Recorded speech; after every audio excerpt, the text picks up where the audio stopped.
Antarctica இந்த பேரை கேட்டாலே நம்ம மனசுக்கு வர்றது வெள்ளை வெளியேர்னு பனி, அப்புறம் எலும்ப உறைய வைக்கிற குளிர். ஆனா இந்த பனி போர்வைக்கு கீழே பல ஆயிரம் வருஷமா யாரும் பார்க்காத, நம்ப முடியாத பல ரகசியங்கள் புதைஞ்சு கிடக்கு.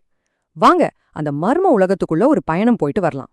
இந்த கேள்வியே ஒரு நிமிஷம் யோசிச்சு பாருங்களேன். நாம இங்க வெறும் பனிப்பாறைகளை பத்தி மட்டும் பேச போறதில்ல.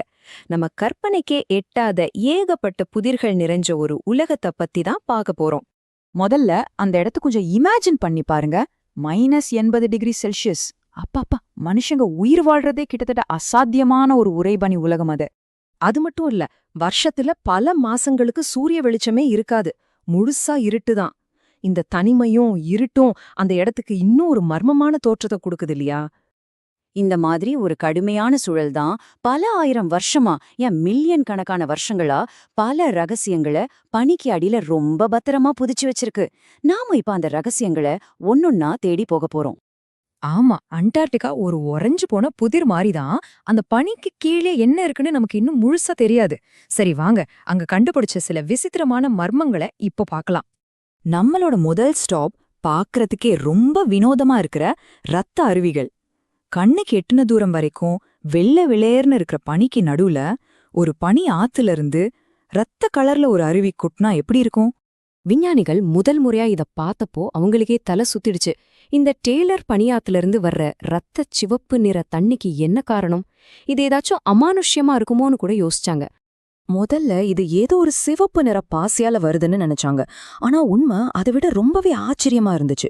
அதாவது மில்லியன் கணக்கான வருஷமா பனிக்கு அடியில சிக்கியிருந்த உப்பு தண்ணியில இரும்பு சத்து அதிகமா இருக்கு.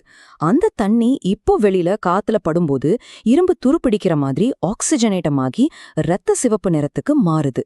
இது சயின்ஸ் தானாலும் பனியிலிருந்து ரத்தம் வர மாதிரி பார்க்கவே கொஞ்சம் திகிலா இருக்குல்ல. சரி, அடுத்து நாம பனியோட மேற்பரப்பிலிருந்து ரொம்ப ஆழத்துக்கு போக போறோம். அங்க நமக்காக ஒரு மறைக்கப்பட்ட உலகம் காத்துக்கிட்டு இருக்கு. அதுதான் வோஸ்டாக் ஏரி. இது ஒன்னும் சாதாரண ஏரி இல்ல. கிட்டத்தட்ட 4 கிலோமீட்டர் தடிமண்ணுள்ள பனிக்கடியில இருக்கு. நினைச்சு பாருங்க, அவ்வளோ பெரிய பனிப்பாறைக்கு கீழே ஒரு பிரம்மாண்டமான நன்னீர் ஏரி. இன்னும் பெரிய ஆச்சரியம் என்னன்னா, இந்த ஏரி சுமார் 15 மில்லியன் வருஷமா வெளியுலக தொடர்பே இல்லாம தனியா இருக்கு. அதாவது மனுஷங்க இந்த பூமியில வர்றதுக்கு பல மில்லியன் வருஷங்களுக்கு முன்னாடி இருந்தே. அப்போ ஒரு முக்கியமான கேள்வி வருது இல்லையா? இவ்ளோ காலமா தனியா இருக்கிற அந்த ஏரியால என்ன மாதிரியான உயிரினங்கள் வாழலாம்? நாம இதுவரைக்கும் பாத்துராத ரொம்ப விசித்திரமான நுண்ணுயிரிகளோ அல்லது வேற ஏதாச்சும் உயிரினங்களோ அங்க இருக்கலாம்னு விஞ்ஞானிகள் நம்புறாங்க. அதோட மர்மம் இன்னும் முழுசா விலகல. அடுத்ததா நாம பார்க்க போற விஷயம் நம்ம அறிவியலையே ஒரு நிமிஷம் கேள்வி கேட்க வைக்கிற ஒரு மர்மம். அண்டார்டிகாமோட ஆழத்திலிருந்து வர்ற விசித்திரமான ரேடியோ சிக்னல்கள். நாசா விஞ்ஞானிகள் அண்டார்டிக் பனிக்கு ரொம்ப ஆழத்திலிருந்து சில அசாதாரணமான ரேடியோ அலைகள் வர்றத கண்டுபிடிச்சாங்க. இந்த சிக்னல்கள் நாம இப்போ படிச்சிருக்கிற இயற்பியல் விதிகளையே மீற மாதிரி இருக்கு. அதாவது ஒரு பார்ட்டிகள் எப்படி பயணிக்கணும்னு சில விதிகள் இருக்கு, ஆனா இந்த சிக்னல்கள் அந்த விதிகளை மதிக்கிற மாதிரி தெரியல. இதுக்கு என்ன காரணமா இருக்குன்னு பல தியரிஸ் இருக்கு. சில பேர் இது உயர் ஆற்றல் கொண்ட நியூட்ரினோக்களா இருக்கலாம்னு சொல்றாங்க. இன்னும் சிலரோ நம்ம கற்பனைக்கும் மேல போய் இது நம்ம பிரபஞ்ச மாதிரியே இருக்கிற இன்னொரு இணை பிரபஞ்சத்திலிருந்து, அதாவது பேரலல் யூனிவர்ஸ்ல இருந்து வர சிக்னலா இருக்கலாம்னு சொல்றாங்க. இல்லனா இது நாம இதுவரைக்கும் கண்டுபிடிக்காத ஒரு புதிய இயற்பியல் நிகழ்வா கூட இருக்கலாம். உண்மை என்னன்னு இன்னும் யாருக்கும் தெரியல. இப்போ அண்டார்டிகாவோட நிகழ்கால மர்மங்கள்ல இருந்து நாம கொஞ்சம் டைம் டிராவல் பண்ணி அதோட கடந்த கால ரகசியங்களை பார்க்கலாம் வாங்க. நம்புறதுக்கு கொஞ்சம் கஷ்டமா தான் இருக்கும், ஆனா ஒரு காலத்துல அண்டார்டிகா அடர்ந்த காடுகளா இருந்துச்சு. இந்த டைம் லைன் ஒரு பிரமிப்பான கதைய சொல்லுது. டைனோசார்கள் வாழ்ந்த காலத்துல அண்டார்டிகா ஒரு சூடான பசுமையான ஸ்வர்க்கம் மாதிரி இருந்திருக்கு. ஆனா கண்டங்கள் நகர நகர அது தெற்கு பக்கம் நகர்ந்து மெல்ல மெல்ல உறைய ஆரம்பிச்சுது.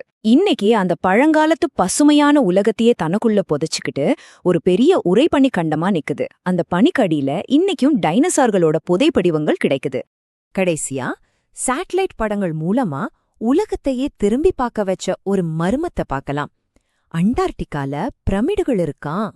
சேட்டலைட் படங்கள்ல பிரமிட் வடிவத்துல சில மலைகள் தெரிஞ்சதும் இது ஏதோ ஒரு பழங்கால நாகரிகம் கட்டின பிரமிடுகளா இருக்குமோன்னு ஒரே பரபரப்பா பேச ஆரம்பிச்சாங்க. ஆனா அறிவியல் என்ன சொல்லுதுன்னா, இது இயற்கையா பனி மற்றும் காற்றோட அரிப்பால உருவான மலை உச்சிகள் தான். அதோட வடிவம் தற்செயலா பிரமிட் மாதிரி அமைஞ்சிருக்கு. சோ இது மர்மம் இல்ல, இயற்கையோட ஒரு அழகான சிற்பம். ஆனா இந்த பிரமிட் விஷயம் நமக்கு ஒன்னு நல்லா புரிய வைக்குது. அண்டார்டிகா மாதிரி ரொம்ப தூரத்துல ஆள் நடமாட்டமே இல்லாத ஒரு இடத்துல இந்த மாதிரி மர்மங்களும் வதந்திகளும் ரொம்ப ஈஸியா பரவிடும். ஏன்னா அங்க எது வேணாலும் நடக்கலாம்னு நம்ம மனசு நம்ப ஆரம்பிச்சிடும். இது நம்மள ஒரு முக்கியமான விஷயத்தை யோசிக்க வைக்குது. ஒருவேளை நாம இதுவரைக்கும் கண்டுபிடிச்ச மர்மங்களை விட ரொம்ப பெரிய மர்மங்கள் இன்னும் அந்த பனிக்கடியில யாருக்கும் தெரியாம காத்துக்கிட்டு இருக்கலாம் இல்லையா? அதனால இதுலேருந்து நாம தெரிஞ்சுக்க வேண்டியது ஒன்னே ஒண்ணுதான். அண்டார்டிகா இன்னும் பூமியில மனுஷன் முழுசா ஆராய்ச்சி பண்ணாத சில இடங்கள்ல ஒண்ணு. அதோட பல கிலோமீட்டர் ஆழமான பனிக்கு கீழேயும் உறைஞ்சு போன ஏரிகளுக்குள்ளேயும் இன்னும் எண்ணற்ற ரகசியங்கள் வெளியே வரதுக்காக காத்துக்கிட்டே இருக்கு. அண்டார்டிகாவோட இந்த உறைபனி ரகசியங்கள் உங்களுக்கு பிடிச்சிருந்ததா? அப்போ இந்த விளக்கத்துக்கு ஒரு லைக் போடுங்க. ரத்த அருவியா, வோஸ்டாக் ஏரியா, இல்ல ரேடியோ சிக்னலா? உங்கள ரொம்ப ஆச்சரியப்படுத்தின மர்மம் எதுன்னு மறக்காம கமெண்ட்ல சொல்லுங்க. இது மாதிரி இன்னும் நிறைய சுவாரஸ்யமான கதைகளை தெரிஞ்சுக்க நம்ம சேனலுக்கு சப்ஸ்கிரைப் பண்ணுங்க. அடுத்த ஒரு மர்மத்தோட உங்களை சந்திக்கிறேன். அது ஒரே தொடர்ந்து ஆராய்வோம்.